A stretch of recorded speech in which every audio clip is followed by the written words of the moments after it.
তুমি মরে আপনি কইরা বলতাছো, তুমি কইরা বলবা, এটা সংশোধন করো, ঠিক আছে? আর এখন বলো কান্তা, চলো মোরা আইসক্রিম খাইতে যাই।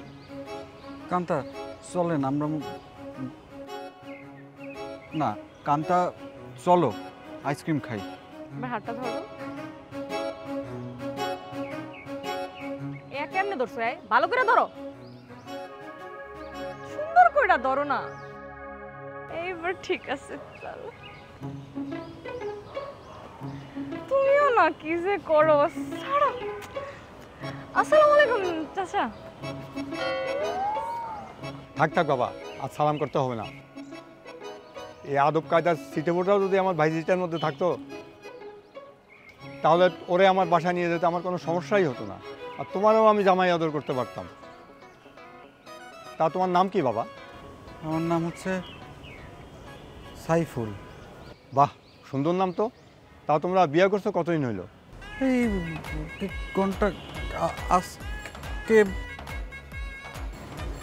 চাচা আপনারে বললাম না, মুই 6 মাস হইছে মোরা বিয়ে করছি। 6 মাস হয়েছে আমরা বিয়ে বাসা করছি। ভাড়া নিয়ে মোরা থাই, হ্যাঁ মেলা খরচ। খুব খরচ। বুঝতে পারছি বাবা, তোমার বাবা মা কোথায় থাকে? আমার তো বাবা মা কোথায় থাকে? চাচা ওর বাবা মা তো গ্রামে থাকে।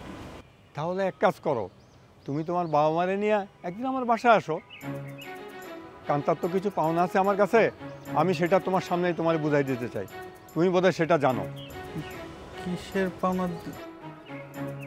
আরে তুমি কি ভাবছো চাচা মুগো ঠকাইবে?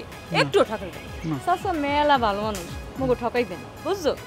তাহলে এক কাজ করো, তুমি তোমার বাবা মারে নিয়ে এই শুক্রবারে আমার বাসায় আসো। তাদের সাথে তো আমার পরিচয় হওয়ারও দরকার আছে। কারণ তার আমার কাছে কিছু পাওনা আছে, আমি তোমাদের সামনে তার পাওনা আমি বুঝাই দিতে চাই। তাইলে আমি নিশ্চিত হব। শুক্রবার? আর এটা ওইটা না, কাপড় ধোয়ার একটাই সলিউশন, চাকা অল ইন ওয়ান। শুক্রবার মানে তো মাত্র 2 দিন রইছে চাচা। ঠিক আছে বাবা, দুদিন পরেই তোমাদের সাথে আমার দেখা হবে। এরপর তো আমি তোমাদের আর সময় দিতে পারবো না। রবি ভাই কেমন আছেন? পায়ের ব্যথার কি অবস্থা এখন? ব্যথা আগের কমছে। আসলে হয়েছে কি, চমকায় গেছিলাম, চমকায় মাসল পুল করছিল, রগে টান লাগছিল।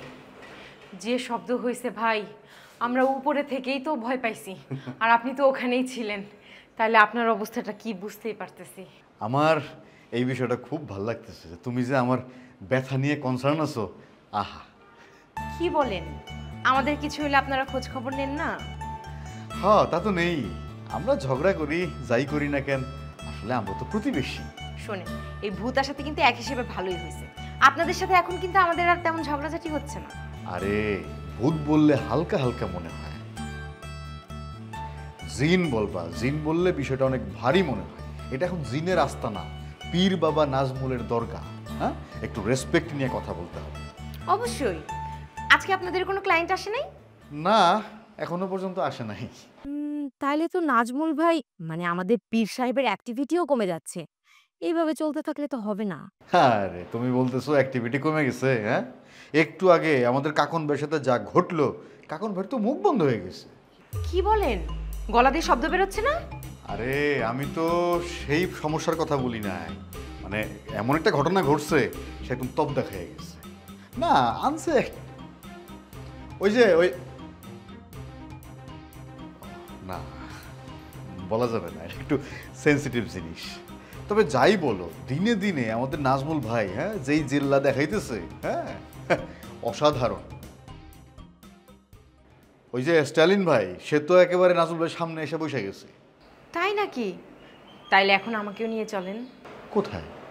নাজমুল মানে পীর সাহেবের সামনে। কি তুমি কি তার সামনে বসতে চাও? হ্যাঁ। তোমার কি সমস্যা? না বলা যাবে না, বললে তো আর ইন্টারেস্টটাই থাকবে না। আমি আমার একটা সিক্রেট জানতে চাই। তোমার নিজের? হ্যাঁ, উনি পারবেন আমাকে হেল্প করতে? যে খেলা দেখাইছে নাজমুল ভাইয়ের উপরে এখন চোখ বন্ধ করে বিশ্বাস করা যায়। তাহলে চলেন। চলো আগো, তুমি আগো।